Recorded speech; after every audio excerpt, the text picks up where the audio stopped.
मधल्या प्रत्येक हिंदूंना आवर्जून तुम्हाला सांग, आमच्या इथे मोठं ब्रोकर लोकांचं असोसिएशन आहे. फार चांगलं काम करता तुम्ही सगळे.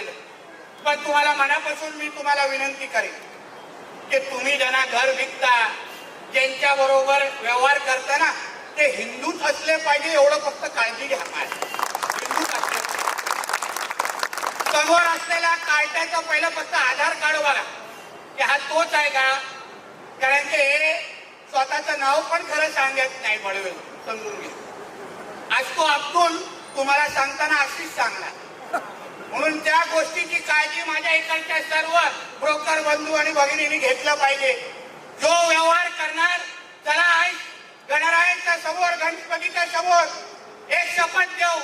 प्रत्येक ब्रोकरनी एक शपथ घेतली पाहिजे माझ्या सहकार्याने की मी जो काय व्यवहार करेन तो फक्त हिंदूंशीच करेन, अशी शपथ घेऊन इथून निघाला पाहिजे. घेणार करा शपथ. हात वरती करा आणि सांगा मला, यापुढे कुठलाही व्यवहार जो पण कराल तो हिंदूंशीच झाला पाहिजे, ही शपथ घेऊन तुम्हाला इथून निघायचं. नाही वाढवायचे आपल्याला या हिरव्या सापांना, नाही दूध पाजायचं आपल्या या हिरव्या सापांना, कारण का हे आपले कधीच होणार नाही. एक लक्षात ठेवा. अहो, त्यांच्या इस्लाम मध्ये लिहिलेलं आहे की हिंदू त्यांच्यासाठी या तर काफिर असतो, या तर त्याला तुम्ही धर्मांतर करून इस्लाम मध्ये आणा किंवा त्याला मारून टाका.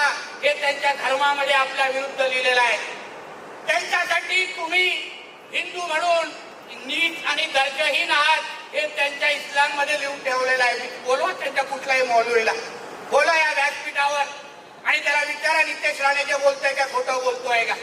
तो नाही बोलू शकणार माझ्याकडून, कारण ते त्यांच्या धर्मामध्ये लिहिलेलं आहे. म्हणून ते अगर आपले कधी होत नसतील तर आपण पण त्यांचं कधी व्हायचं नाही. वाढवायचं असेल, ताकद द्यायची असेल, आर्थिक सक्षम करायचं असेल तर आपल्या हिंदूंनाच करायचं, अशी शपथ घेऊन तुम्ही इकडून निघालं पाहिजे. आज शेवटी आपल्या हिंदू राष्ट्रामध्ये हे सर्व धर्म समभाव आपण मानायचं नाही. ते भाईचारा विरा घाला त्यांच्या ढुंगणात, आपल्याला काय पडायचं नाही त्या भांडणीत. आपल्याला आपल्या हिंदू राष्ट्रामध्ये पहिले हिंदूंचं हित आम्ही बघणार आणि मग दुसऱ्या धर्मांना मोजणार, हेच आपलं ब्रीद वाक्य असलं पाहिजे. ते लोक मोजतात का आपल्याला पाकिस्तानमध्ये, ते लोक मोजतात का आपल्याला बांगलादेशमध्ये.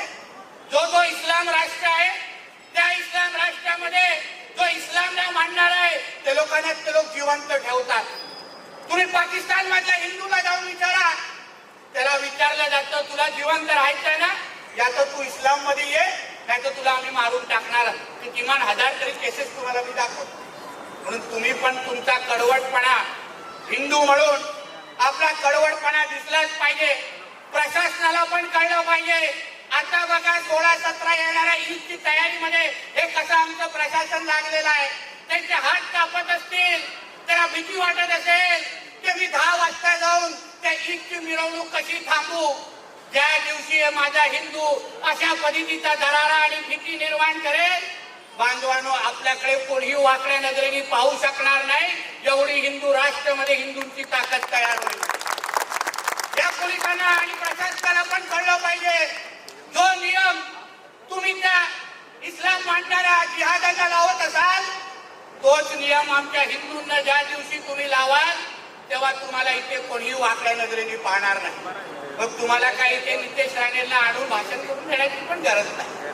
म्हणून हा आपला उलवा हा हिंदूंचाच असला पाहिजे 100%. आपल्या या 19 सेक्टर मध्ये परत इथे हिरवे जास्त वळवळ करायला लागले.